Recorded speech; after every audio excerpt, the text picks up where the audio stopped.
1. Non finire un'azione.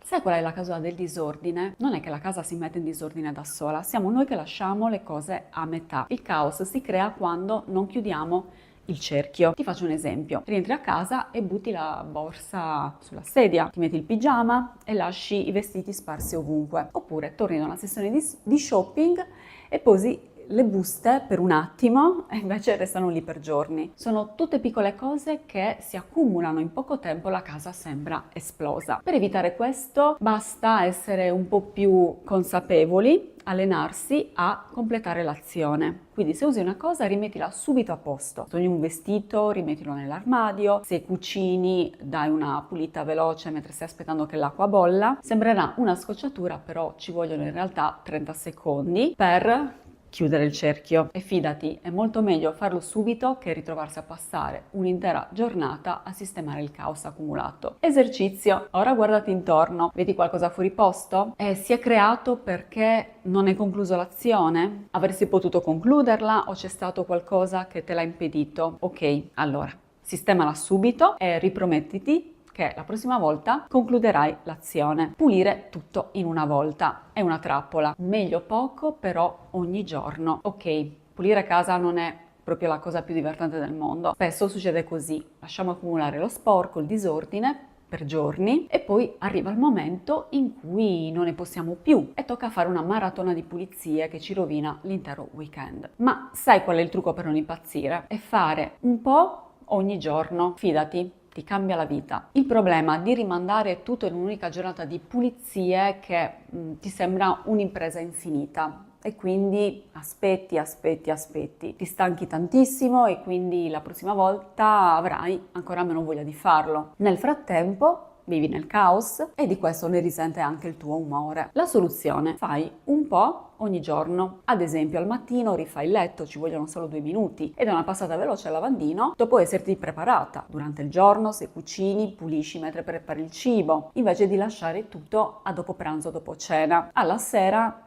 io sono troppo stanca, non faccio niente, rimando tutto all'indomani mattina e va bene così. Queste cose non richiedono più di 5-10 minuti, però fanno una differenza enorme. E sai qual è il vero vantaggio? È che non ti pesa la pulizia e avrai però nello stesso tempo un ambiente pulito. Prova per una settimana, poi dimmi se veramente questa cosa non ti ha rivoluzionato la vita. Ti assicuro che poi non tornerai più alla modalità pulizia e maratona. Comprare contenitori prima di aver deciso che cosa mettere dentro e dove metterli. Fidati, è un disastro. Io non lo so bene perché l'ho fatto per anni. Sei mai entrato in un negozio di articoli per la casa convinto che quei bei contenitori avrebbero finalmente aiutato a risolvere il problema del disordine? Magari hai preso delle scatole, degli organizer, dei bei cestini per sistemare tutto e poi invece ti sei ritrovato più caos di prima. Se sì, tranquilli, ci siamo passati tutti. Il problema è che spesso partiamo dalla fine. Prima ancora di sapere che cosa dobbiamo conservare, abbiamo comprato i contenitori e questa non è la soluzione. Anche se quei set coordinati di scatole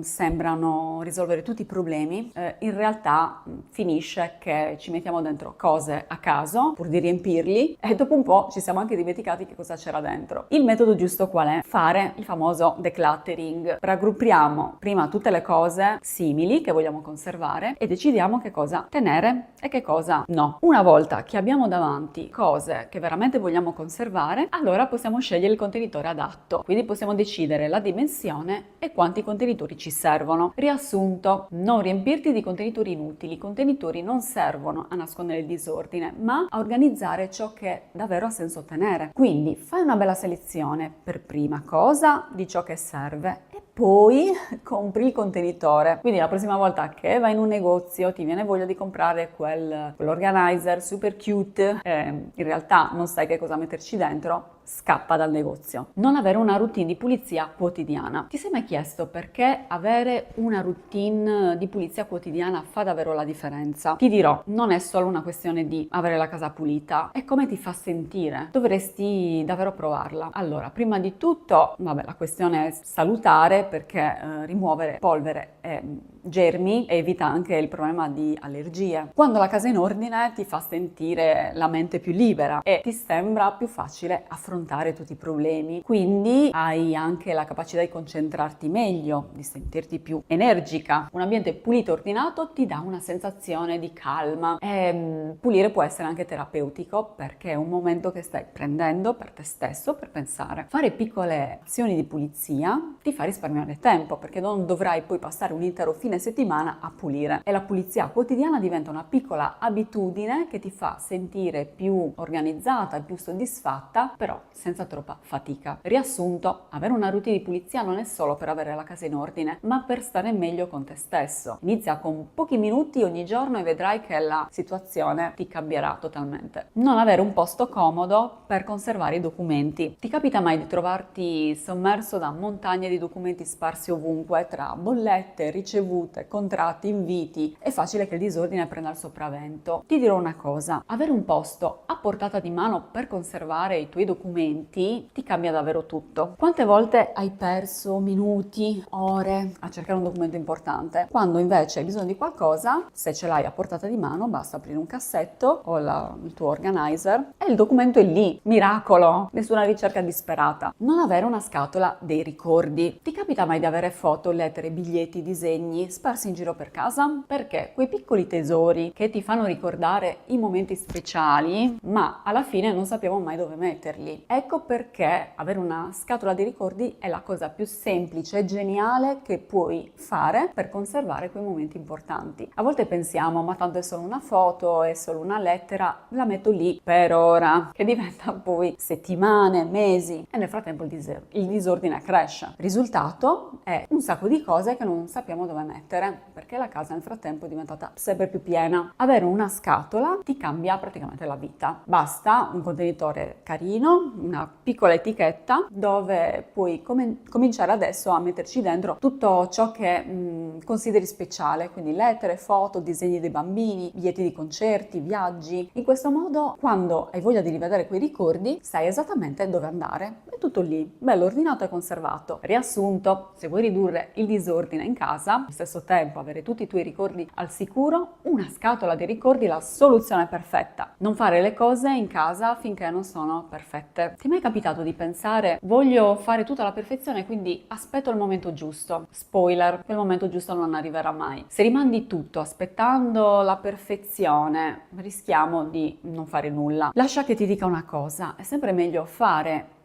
qualcosa anche se non è fatto alla perfezione piuttosto che non fare niente. Ti faccio un esempio. Immagina di voler pulire in modo approfondito la cucina, quindi sai che dovresti spostare tutto, pulire le superfici, sgrassarle e pensi ok, adesso non ho tempo per farlo bene e quindi aspetto di avere 3 o 5 ore libere per farlo. Il risultato, non fai nulla e la cucina rimane incasinata. Però se tu ogni giorno dedicassi 10 minuti a una piccola azione, tipo spolverare o svuotare un solo cassetto, alla fine avresti comunque, col passare del tempo, la cucina sempre più pulita. Anche se non è tutto sistemato, comunque ti farà sentire meglio. Riassunto, è sempre meglio fare che aspettare. Non c'è bisogno di fare tutto alla perfezione. Fare anche un piccolo passo ti farà sentire comunque bene. Fai anche se non è tutto come vuoi e vedrai che il risultato sarà comunque positivo. Non farsi aiutare in casa. Lo so. A volte pensiamo di dover fare tutto da soli, pulire, cucinare, fare il bucato, mettere in ordine. La lista sembra infinita. Alla fine ci ritroviamo sopraffatti, però ti dico una cosa, farsi aiutare in casa non è solo una questione per risparmiare tempo, è anche fondamentale per non perderci nei 1000 impegni quotidiani e per non finire esauriti. Credimi, non c'è niente di male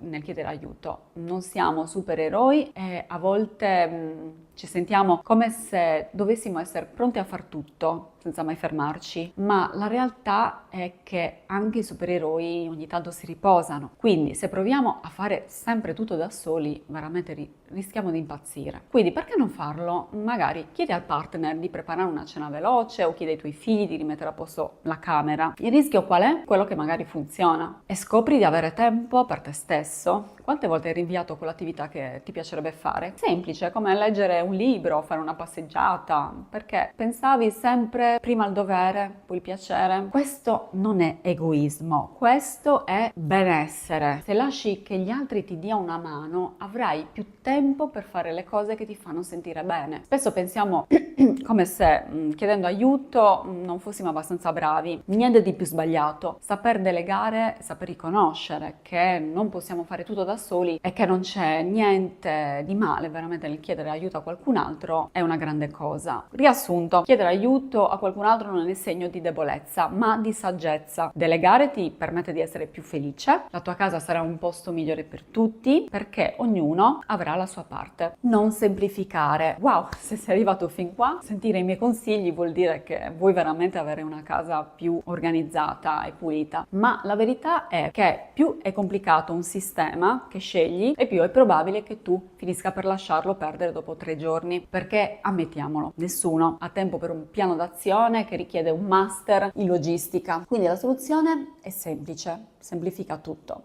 Pensa a quanto tempo perdiamo cercando di seguire metodi complicati per ordinare e per pulire. Una scatola per i documenti, una per le bollette, una per le scarpe, alla fine un totale caos e ti scordi dove hai messo la scatola con le scatole. Il trucco? Riduci all'essenziale. Ti serve davvero un sistema di etichettatura per ogni singolo oggetto della casa? No, basta avere poche aree dedicate, un angolo per le chiavi, una scatola dove mettere le piccole cose che ti possono servire tutti i giorni a casa, un ripiano per i libri da leggere. Se il sistema è troppo complicato, semplicemente non funziona. Più è facile, invece, e più lo usi. E anche per la pulizia rendiamola semplice. Pulire una volta alla settimana suona benissimo, però alla fine finisci per fare un mega lavoro che ti fa venire voglia di scappare. Meglio una spazzata veloce oggi, una spolverata domani e alla fine le pulizie sono fatte, senza stress. Quindi la prossima volta che pensi a una strategia per l'organizzazione, ricorda, la semplicità è tutto. Se ti serve un consiglio, prendi una tazza di tè, rilassati, guarda i miei video. La casa può essere ordinata anche senza diventare un ninja della pulizia.